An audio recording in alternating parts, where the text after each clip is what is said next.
என்ன சொல்றாங்க, நீ வந்து அதாவது எங்க அம்மா வந்து விஜய்க்கு ஓட்டு போடாட்டி விஷம் வச்சே கொண்டுருவாங்கிறாங்க. போய் சாவட்டும். அப்படி இருந்து என்ன பண்ண போகுது அது? விஜய்க்கு தான் ஓட்டு போடுறோம். விஜய் ஒரு பைத்தியம், அவனுக்கு ஓட்டு போடுறோம் ஒரு பைத்தியம். இருக்கிறது சாவட்டும். அவங்க அம்மா விஷம் வைக்கிறான்னு சொல்லுங்க, நாங்க வேணா போய் வைக்கிறோம். விஷம் வேணா நாங்க வேணா வைக்கிறோம். போய் வேணா வர சொல்லுங்க, யாருக்கு வேணுமோ. அதாவது எல்லாரும் இப்படி சொல்றாங்க. ஆனா வந்து உங்களுக்கு ஒரு போட்டினா யாருன்னு நினைக்கிறீங்க? இப்ப வந்து ஏடிஎம்கே டிஎம்கே தான். எங்களுக்கு போட்டியே இல்லைங்க. ஓபிஎஸ் இருந்தாரு, அவரே எங்க பக்கம் வந்துட்டாரு. எங்களுக்கு எதுக்கு இங்க போட்டி? போட்டியே கிடையாது. முன்னாடி வந்து உங்களை எதிர்த்தாரு கமலஹாசன். ஆமா திமுகல சேர்ந்தாரு. ஆமா ஓபிஎஸ் எதிர்த்தாரு, அவரும் வந்து சேர்ந்துட்டாரு. ஓகே. விஜய் வந்து எதிர்த்தாரு, வந்துட்டாரு. இதே மாதிரி ஒரு காலத்துல விஜய் வருவார் நம்புறீங்களா?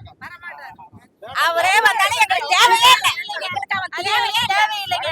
நல்லாட்சி நடக்குது, நல்லவங்க எல்லாம் வந்து எங்க கிட்ட சேர்றாங்க. அதான் உண்மை.